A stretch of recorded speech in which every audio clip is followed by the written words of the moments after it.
ناظرین، مسئلہ کشمیر بنیادی طور پر پاکستان اور ہندوستان کے درمیان کشمیر کے خطے پر ہے۔ یہ کشمکش 1947 میں ہندوستان کی تقسیم کے بعد سابقہ ریاست جموں کشمیر کے تنازع کے طور پر شروع ہوئی تھی، اور اس کی وجہ سے پاکستان اور ہندوستان کے مابین 3 جنگیں لڑی گئی تھی۔ اس کے ساتھ چین بھی تیسری پارٹی کے کردار میں تنازع میں شامل ہوا اور اس کی جنگ بھارت کے ساتھ ہوئی۔ پاکستان اور ہندوستان دونوں ممالک نے سابقہ سلطنت ریاست جموں کشمیر کی مکمل حیثیت کا دعویٰ کیا، حالانکہ پاکستان نے 1963 کے بعد ٹرانس کراکرم خطہ اور اکسائی چین پر چینی خود مختاری کو تسلیم کیا تھا۔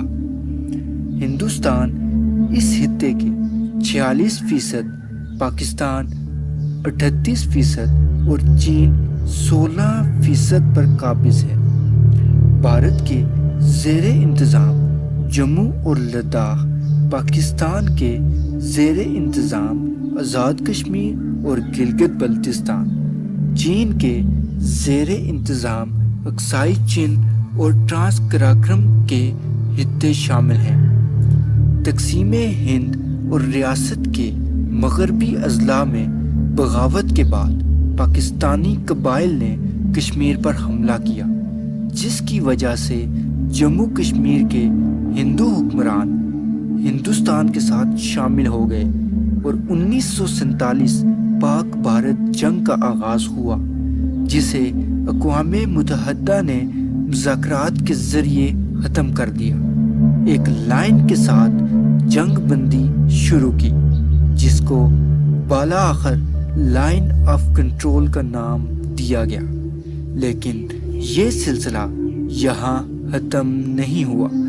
مزید 2 جنگیں پاکستان اور بھارت کے درمیان ہوئی، جو 1965 اور 1971 میں ہوئی۔ ان جنگوں کے بعد دونوں ممالک کے درمیان شملہ معاہدہ ہوا۔ اس معاہدے نے باضابطہ طور پر دونوں ممالک کے زیر کنٹرول علاقوں کے مابین لائن آف کنٹرول قائم کر دیا۔ یہ سب کچھ ہونے کے باوجود دونوں ممالک سکون سے نہ بیٹھ سکے اور ایک بار پھر 1999 میں جنگ پر اتر آئے۔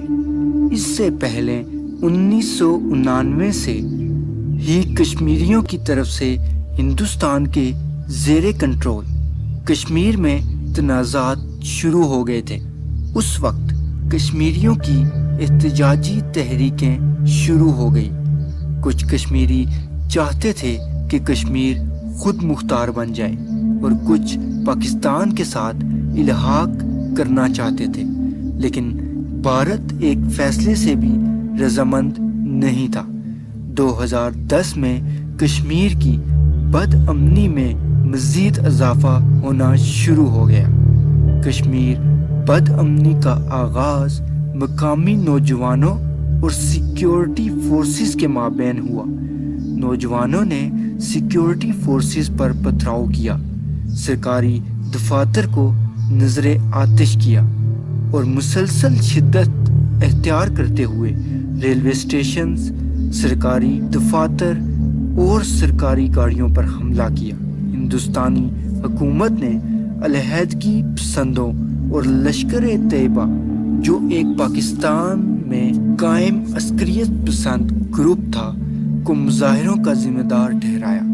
ہندوستانی سیکیورٹی فورسز کے ذریعے حزب اللہ مجاہدین کے ایک عسکریت پسند نوجوان برہان وانی کی شہادت کے بعد، جو 2016 میں ہوئی تھی، جموں کشمیر کی بد امنی میں مزید اضافہ ہو گیا۔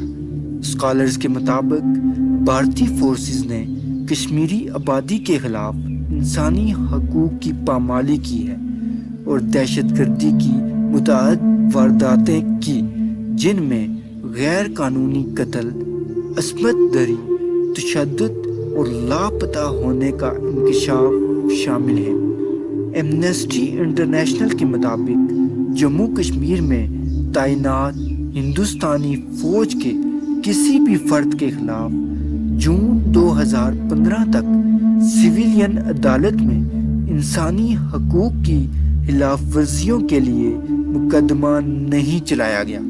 ایمنسٹی انٹرنیشنل نے بھارت پر یہ الزام لگایا ہے کہ وہ خطے میں زیادتیوں کے مرتکب افراد کے خلاف قانونی کارروائی کرنے سے انکار کرتا رہا ہے۔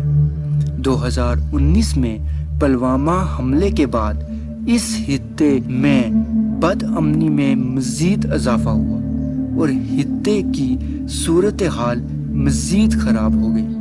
14 فروری 2019 کو ایک فوجی قافلے پر خودکش بم حملے کی ذمہ داری کشمیر علیحدگی پسند گروہ جیش محمد JEM نے قبول کی۔